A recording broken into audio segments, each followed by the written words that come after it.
Okay, welcome back to Foxtecc, and in this video we're gonna discuss how you can check pending reviews on Amazon. So whether you're a business owner keeping track of the customers and stuff, or if you're just a shopper, I think this is gonna help you out.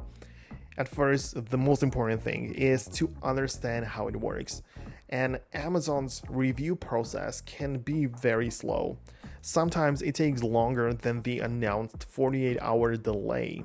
In fact, there have been cases where reviews took more than 10 days to go live, especially for new invitees to the review program.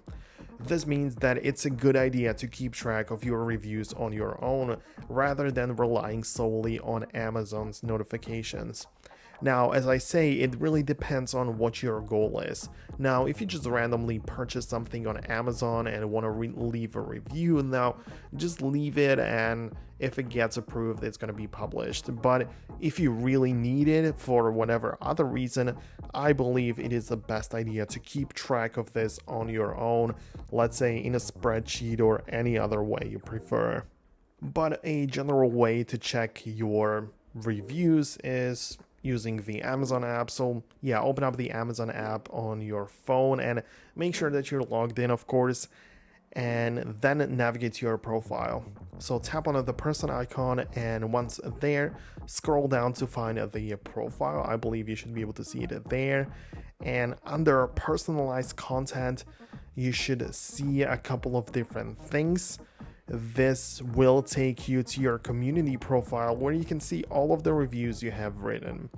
From this profile, you can access and manage your reviews. You'll be able to see which reviews are published, perhaps even the pending ones should be shown to you here. So if you need to edit or delete them, you can do this by clicking on the edit button and so on. Given that Amazon can take a while to process reviews and occasionally makes mistakes, it's a good idea to double check your reviews, because if you notice any issues and you hit correct or edit, this will make sure and start the review process once again, so it can make your review disappear once again. So these are the things which I can share with you. I really do hope that you found at least something helpful in it, and if you did, hit the thumbs up. Let me know down below in the comments what you think and if you found some other better way to do this. But that's gonna be about it. Thanks a lot for watching. See you guys later.